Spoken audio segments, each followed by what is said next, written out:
Good morning everybody. मैं doctor Vipin Kumar Verma 28 वर्षों से डायबिटीज़ क्लिनिक हाजीपुर और पटना में चला रहा हूँ। पिछले 6 महीनों से डायबिटीज़ रिवर्स प्रोग्राम का आयोजन मेरे क्लिनिक में किया जाता है।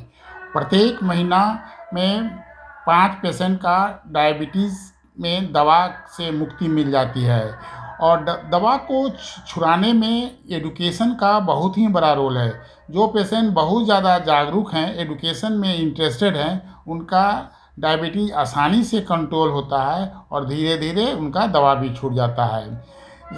आज हम इसी एडुकेशन प्रोग्राम के अंतर्गत डायबिटीज़ में प्रोटीन का क्या रोल है, डायबिटिक डाइट में प्रोटीन का क्या महत्व है, उसी पर चर्चा करना जा रहे हैं। प्रोटीन एमाइनो एसिड का लंबा चेन होता है। हमारे शरीर के स्ट्रक्चरल डेवलपमेंट के लिए प्रोटीन बहुत ज़रूरी है। Every cell is made up of protein. Skin, muscles, bone, nerve सभी प्रोटीन के ही बने होते हैं। स्किन के प्रोटीन का नाम है कोलेजन एवं इलास्टिन्स। स्किन का फ्लेक्सिबल ग्लोइंग के लिए इस प्रोटीन का होना बहुत ज़रूरी है। बोन के प्रोटीन का नाम भी कोलेजन होता है, जिसके कारण यह फ्लेक्सिबल होता है, लेकिन कैल्शियम के डिपोजिशन के कारण बोन हार्ड भी होता है। ब्लड में हेमोग्लोबिन पाया जाता है और हेमोग्लोबिन में ग्लोबुल प्रोटीन और आयरन का बना हुआ है। मसल प्रोटीन का नाम एक्टिन एवं मायोसिन है। हमारा हेयर, टीथ, स्किन आते हैं और हमारा cell, tissue, organ, system, body, ये सभी प्रोटीन के ही बने होते हैं। हमारे शरीर के अंदर जो इंजाइम्स, हार्मोन, डीएनए हैं, ये भी प्रोटीन के बने होते हैं। सेल का प्रोटोप्लाज्म भी प्रोटीन का ही बना होता है। प्रोटीन में 23 एमाइनो एसिड्स पाए जाते हैं।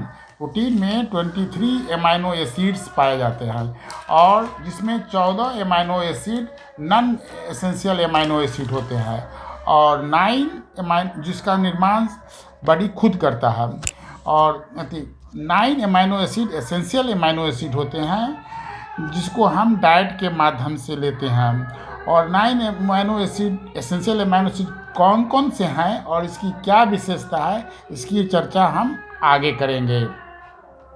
अब हम समझते हैं प्रोटीन की कमी से क्या होता है। प्रोटीन की कमी से शरीर में सूजन आ जाता है, माने स्वेलिंग हो जाता है। प्रोटीन की कमी से एनीमिया हो जाता है, यानी ब्लड की कमी हो जाता है। फैटी लिवर डिजीज़ भी प्रोटीन की ही कमी के कारण होता है। बोन का डेंसिटी कम जाता है, जिसके कारण हड्डी भुरभुरा हो जाता है और हेयर लॉस भी प्रोटीन की कमी के कारण होता है।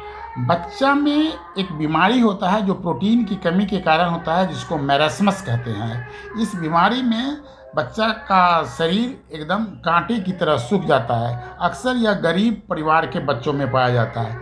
क्वास्कर नामक बीमारी भी गरीब परिवार के बच्चों में पाया जाता है। इस बीमारी में बच्चा का पेट एवं पैर बहुत ज़्यादा फूल जाता है, अदर पार्ट उसका सूखा हुआ रहता है और बाल लाल एवं भूरा हो जाता है और चेहरे पर पिगमेंटेशन हो जाता है। अब हम समझेंगे कि कम प्रोटीन कब लेना चाहिए। यदि किडनी फंक्शन पुअर है तो प्रोटीन की मात्रा कम कर दीजिए। लीवर का फंक्शन पुअर है तो उस समय भी प्रोटीन कम कीजिए। जॉन्डिस में प्रोटीन नहीं लेना चाहिए। या एक बीमारी होता है होमोसिस्टिनीमिया या फिनाइलकीटोनुरिया, उस समय भी प्रोटीन नहीं लेना चाहिए। अब हम समझते हैं कि प्रोटीन कितना लेना चाहिए। एक एडल्ट आदमी का वज़न यदि 70 केजी है तो पर केजी 1 ग्राम प्रोटीन चाहिए।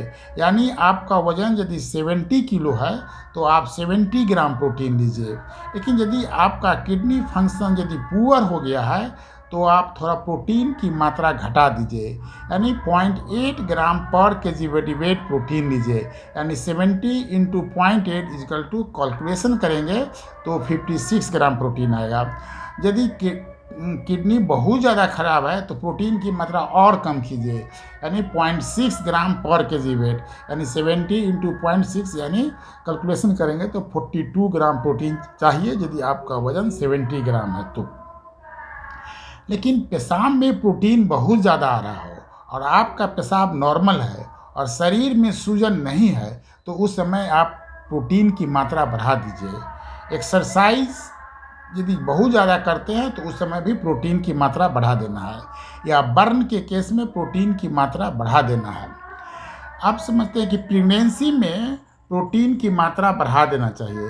यदि किसी महिला का वजन 60 केजी है तो प्रेगनेंसी पीरियड में 1.5 ग्राम पर केजी बॉडी वेट प्रोटीन लेना चाहिए। यानी यदि 70 केजी की महिला यदि प्रेग्नेंट है तो 60 इंटू 1.5 यानी 75 ग्राम प्रोटीन लेना चाहिए।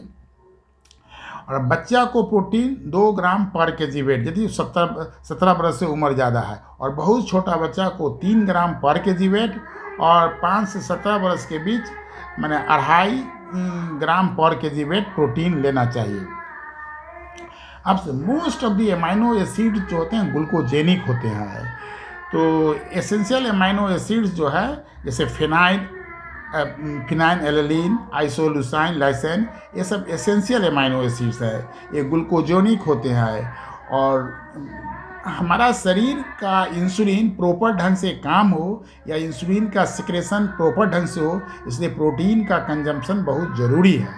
और लुसीन और आर्जिनिन नामक एसेंशियल प्रोटीन ये इंसुलिन के सिक्रेशन को बढ़ा देते हैं। आर्जिनिन नामक एसेंशियल प्रोटीन ऐसा है, यह ग्लूकागोन के सिक्रेशन को भी बढ़ा देता है। ग्लूकागोन क्या है? ग्लूकागोन हमारे शरीर में यदि एकाएक शुगर जरूर, आर्जिनिन एमाइनो एसिड का बहुत ही अच्छा रोल है। इंसुलिन का सिक्रेशन प्रॉपर ठीक से हो, इसके लिए प्रोटीन का कंजम्पशन जरूरी है। आइसोल्यूसाइन, लाइसिन, फिनाइलिन और आर्जिनिन सभी एसेंशियल एमाइनो एसिड हैं, जिसे डाइट के माध्यम से पूरा किया जाता है। प्रोटीन लेने से ब्लड में ग्लूकोज का स्तर ठीक रहता है, ग्लूकोज नहीं बढ़ता है ब्लड में। प्लांट प्रोटीन आप ज़्यादा लीजिए और एनिमल प्रोटीन कम मात्रा में लेना चाहिए।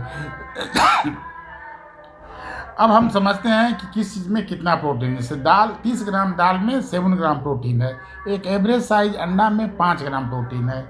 30 ग्राम मीट में 9 ग्राम प्रोटीन होता है। और एक कप दूध जो 150 ml है गाय का दूध, उसमें 8 ग्राम प्रोटीन होता है। प्रोटीन एंजाइम के प्रभाव में छोटे छोटे कणों में टूट जाता है और उसी को हम एमाइनो एसिड कहते हैं। प्रोटीन के छोटे कण को एमाइनो एसिड कहते हैं। और ये एमाइनो एसिड ब्लड में घुलकर शरीर के हर अंगों में पहुंचते हैं और उसके निर्माण और फंक्शन को प्रॉपर ढंग से हल कर देते हैं।